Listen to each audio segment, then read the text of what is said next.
Alright, it's kind of late on a Saturday. I've got the young man with me. He's too young to know he's not supposed to like me.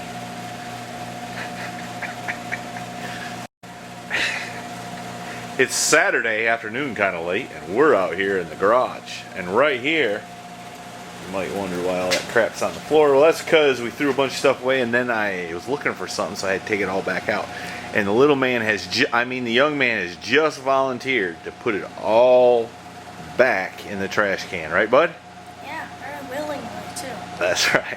We've had some other developments happen. One of which I stepped into the wherever century this is and got me an adapter so I can work Bluetooth on my stereo, and I don't have to listen to this awful country music that's quite often on the radio. And then we got this back. Somebody borrowed it for a little while. Didn't take very good care of it, did they? Broke it there. Broke that. Wore out the new back tire. I'm gonna try not to loan it out that way again.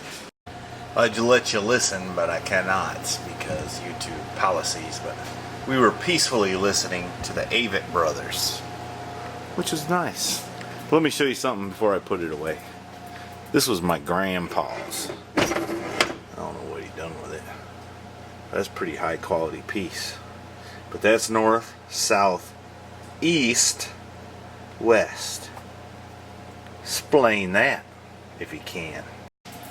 Alright, I think where I left off last time was I was getting this patch ready and had it tacked in. One night this week I welded it in, and now it's ready for some Bondo. And then I think I got one more to do right there. I'm going to cut that out and see what it looks like. Alright. Young man's out test firing the motorcycle. You can probably hear him. Had a little rust hole there. I cut out a little piece and seen it was pretty rusty here, so I made it a little bigger. And now I'm going to remove that and repair that little rust hole. This is where two pieces are sandwiched together and it's rusted between them. But you know, this is a 1946 and it's like 2019 now. So I think if I don't separate these pieces and get all the rust eradicated from behind it, and I just fix this and treat it as best I can, it'll be okay through the remainder of my life, at least. And hopefully by then the young man will have developed the required skills to make the repairs needed again, and he can muse over the sorry job his pappy did back in the day. So I'm really kind of projecting repairs into the future some kind of way. It's getting kind of deep. I better quit thinking. Alright, I got that piece welded in. I used the torch. Several people commented in one of the last few videos that they wished I would show me welding with the torch. I can do that, but I kind of need to get set up for it. I need a tripod. I got one somewhere, but I gotta find it. And I did it in other videos. They weren't that popular, so I quit doing that. But you know, maybe I can try it again. I'm flexible and open, but y'all gotta remember, this is not my livelihood, and I have to do other stuff. This is fun. As long as it's fun, I'll keep doing it. Now I need to make that patch. Yup.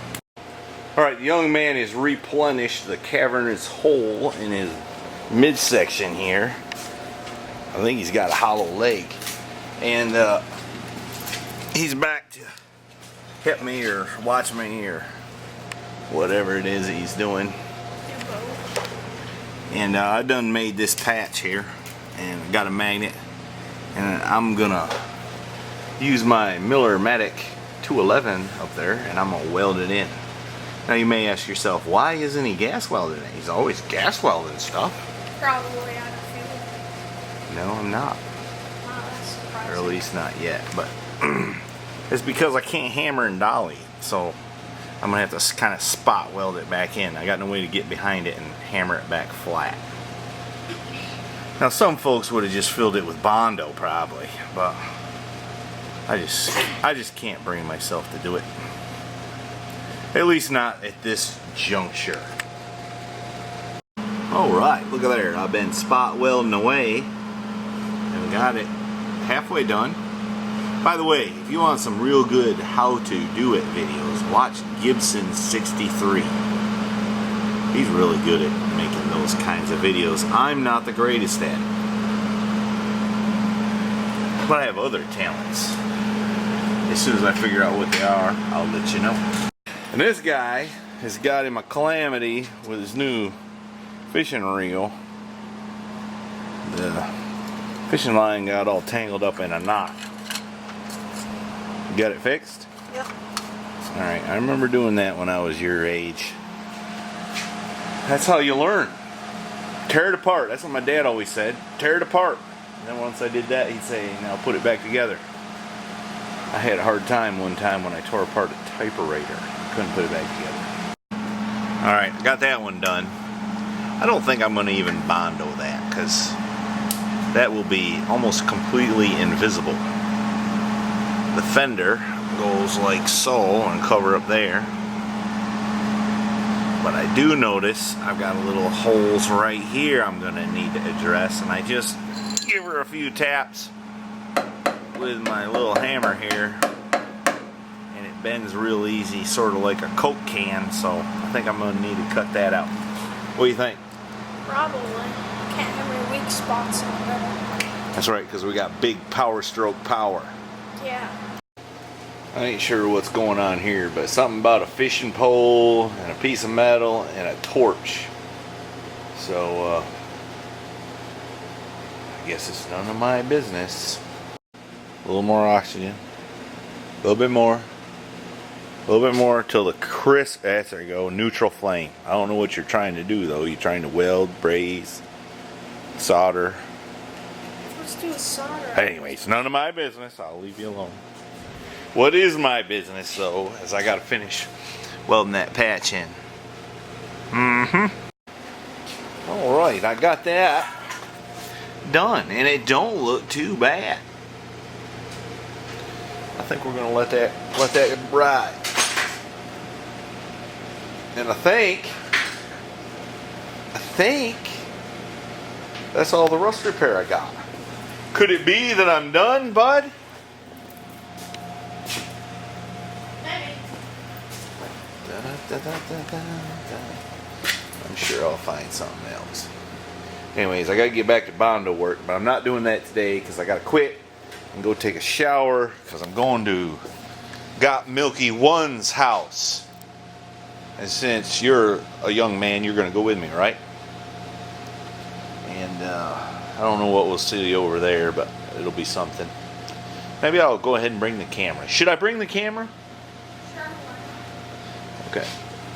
So this is that time of year when folks in the construction business, at least down in the south here, are hurrying up to try to get stuff done so they can start some other stuff. And I don't have much time to work on things right about here and now, but I'm gonna get done what I can. Don't forget to go to MrHeavyChevy.com where you can buy. Hey, I need to go out and show them what they can buy pretty soon. This is what you can buy. My oldest daughter is making those. I'm not sure how much it'll be. I'll have to get with her and see, won't I? Anyway, I'm sure it'll be inexpensive. And there'll be some where it says Mr. Heavy Chevy right there. You know, if you wanted to advertise. So when we get back to this, we got lots of Bondo work to do. My goal is to get it primed and then filler primer and then let it set.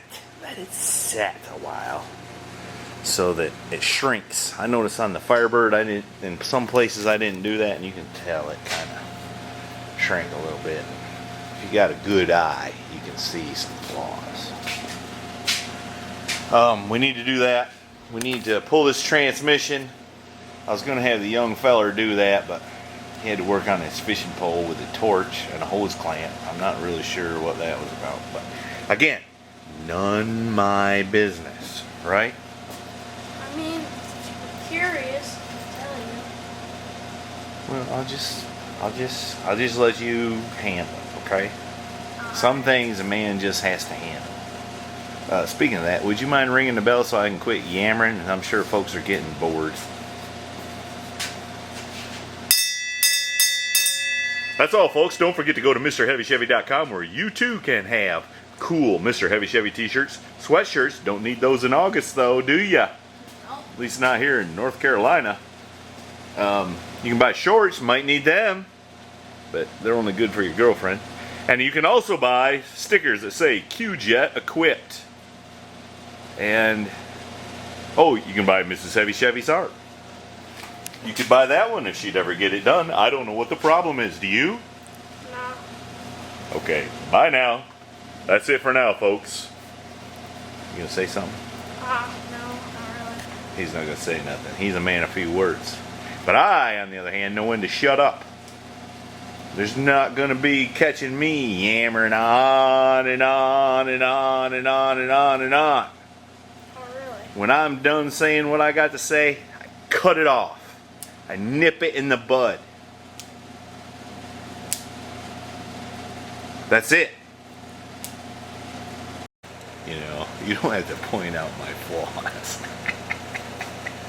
He said, kind of funny how you went, do that.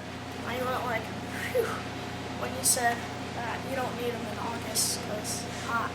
But they couldn't see me because I was pointing the camera at you. Yeah.